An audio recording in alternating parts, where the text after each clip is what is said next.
بسم الله الرحمن الرحيم. وقتلوهم حيث ثقفتموهم وأخرجوهم من حيث أخرجوكم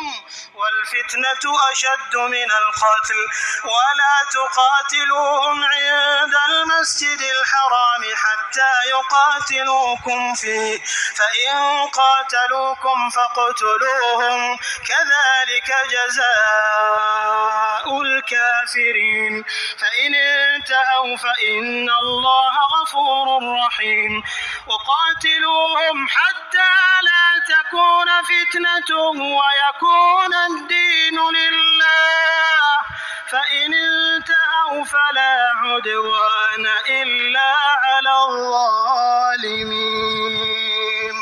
الشهر الحرام بالشهر الحرام والحرمات قصاص فمن اعتدى عليكم فاعتدوا عليه بمثل ما اعتدى عليكم واتقوا الله واعلموا أن الله مع المتقين وأنفقوا في سبيل الله ولا تلقوا بأيديكم إلى التهلكة وأحسنوا إن الله يحب المحسنين وأتموا الحج والعمرة لله فإن أحصرتم فما استيسر من الهدي ولا تحلقوا رؤوسكم حتى يبلغ الهدي محله فمن كان منكم مريضا أو به أذى من رأسه ففدية من صيام أو صدقة أو نسك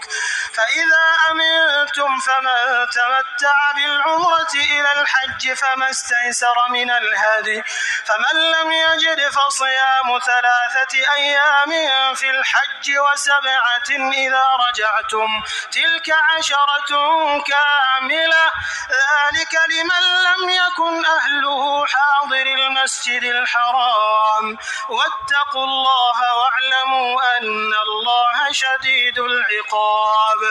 الحج أشهر معلومات فمن فرض فيهن الحج فلا رفث ولا فسوق ولا جدال في الحج وما تفعلوا من خير يعلمه الله وتزودوا فإن خير الزاد التقوى واتقون يا أولي الألباب.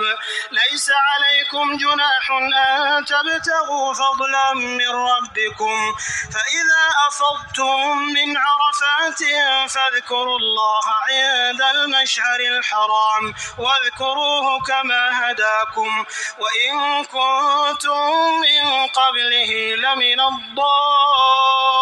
الضالين ثم أفيضوا من حيث أفاض الناس واستغفروا الله إن الله غفور رحيم. فإذا قضيتم مناسككم فاذكروا الله كذكركم آباءكم أو أشد ذكرا فمن الناس من يقول ربنا آتنا في الدنيا وما له في الآخرة من خلاق.